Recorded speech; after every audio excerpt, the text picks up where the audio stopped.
everyone, it's Laura Myers for CMS-Connected. Artificial intelligence seems like the way of the future, but many forget it first emerged as a new technology as early as the 1950s. And after hibernating, so to speak, for more than a few decades, we're seeing its reemergence in many industries. Today, I'm speaking with Ed Kennedy, commerce strategist at Episerver, to discuss AI in the world of e-commerce, how it's being used today, and the ways in which we'll see it implemented in the year to come. Hello, Ed. How are you doing today? I'm good. How are you? I'm wonderful, thank you. Now, it's always been interesting to me that something we refer to as artificial intelligence, with such a dehumanized notion to it, will empower e-commerce brands to deliver a more personalized shopping experience than ever before. What are the ways in which we're seeing this in today's market, and what are some of the biggest advances yet to come? It's a good way of thinking about it, that artificial intelligence is seen like this machine that's sort of changing how we interact with brands and retailers. But really, AI has been used in e-commerce for many years now, and the main way it's used is with personalization. So personalizing the experience that a consumer sees when they come shopping on your website is powered by machine learning and artificial intelligence in many, many e-commerce sites. And even more recent innovations where now retailers and brands are able to personalize the experience of the search results pages or the category listing pages based off of the crowd behavior on a website is now also powered by machine learning algorithms. I think where we're headed is to then replace what is done by marketers and merchandisers today using rules to select which banners you put on an e-commerce site or which promotions you're going to offer. That too is now going to be replaced by artificial intelligence and machine learning. Another huge asset brought to e-commerce teams are predictive analytics and how they stand to give incredibly more accurate and intelligent, actionable insights than we've ever seen before. In your opinion, what are the major advantages predictive analytics offer? So predictive analytics is a very important field, and the companies that have traditionally used predictive analytics have been larger companies that could invest in the custom technology and centralizing all of their data. But really now any e-commerce company should be using predictive analytics. I think it has the opportunity to provide deeper insights into what consumers want and need, and to suggest to marketers and merchandisers the next action they should take.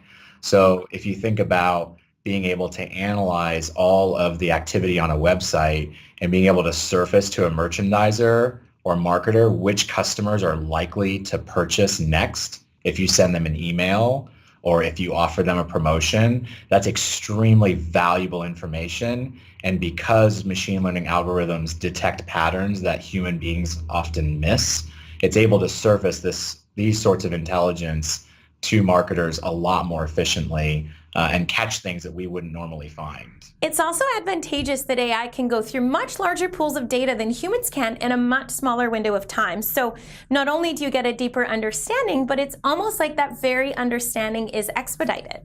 Exactly. So it's the combination of connecting the dots and seeing patterns that we would normally miss as human beings, but artificial intelligence can also crunch large amounts of data that a human being just couldn't possibly sift through and analyze. So the combination of the two has to be very powerful. I find that's just one place to see the benefits of AI when the rest of the world can be a little bit scared of it. Another thing I found mildly entertaining is that once we've become so used to interacting with the world around us in a somewhat silent digital world through chat, text, messaging apps, etc., natural language processing has given rise to the effectiveness of voice in a whole new way, including voice commerce, which you mentioned in an article as being able to transform how consumers interact with e-commerce websites. Can you explain what voice commerce is and what it will mean for the e-commerce market? Sure. So voice commerce is the interaction with a device or an e-commerce site when there is no screen to engage with. So if you think about an Amazon Echo or Google Home, we're getting more and more comfortable speaking to devices and performing certain tasks. And I think it will transform certain parts of e-commerce, such as repetitive orders or things that you've already put onto your shopping list and having them sent to your home or reordered. But where voice commerce doesn't really mean a whole lot yet is things like product search or product comparison. So there's still a need for traditional e-commerce experiences, but the way that voice commerce will augment how we shop and provide convenience, I think is where you're going to see a lot of growth next year. That's interesting. I think it will soon become yet another channel in the experience branch to think about accommodating into their overall strategy. Along those same lines, what are some thoughts you have on how e-commerce teams can best strategize their plan for 2018 with AI in mind? I think a lot of times our customers think that artificial intelligence is out of reach because it sounds so leading edge. And it's really not for just the largest of firms that invest the most in their data and technology. Artificial intelligence can be used today to personalize the e-commerce experience. So any retailer or brand or manufacturer should be using AI to personalize the experience. It only takes a couple of weeks to set up, and it immediately improves conversion rates and average order values. So they should absolutely be using it.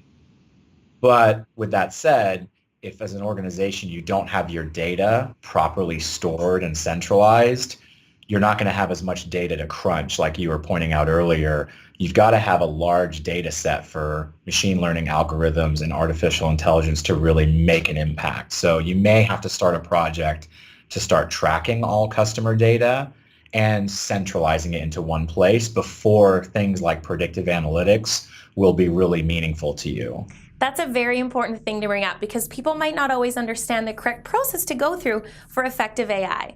It would be unfortunate for an organization to put a plan in place but then not get the return they're looking for because they underestimated the importance of the data behind it all. Yeah, data is really the currency here. It's so important. And Google even says that they don't necessarily have better algorithms, they just have more data. And the more data you collect, the more patterns you can detect, and the more accurate your predictions can be. So that happens on small, medium, and large scale. So just starting to track key customer data interactions and data points is a way to begin, and then starting to think about how you can use predictive analytics on top of that. Yes, data is very much the currency in all of this. That's a great way to put it. Well, Ed, that's all the questions I have for you. Thank you so much for your insight. Thanks, Laura. My pleasure. That was Ed Kennedy, Commerce Strategist at Episerver, discussing the ways in which AI is changing the e-commerce game now and into 2018. For more predictions for the upcoming year, make sure you stay tuned right here on CMS Connected.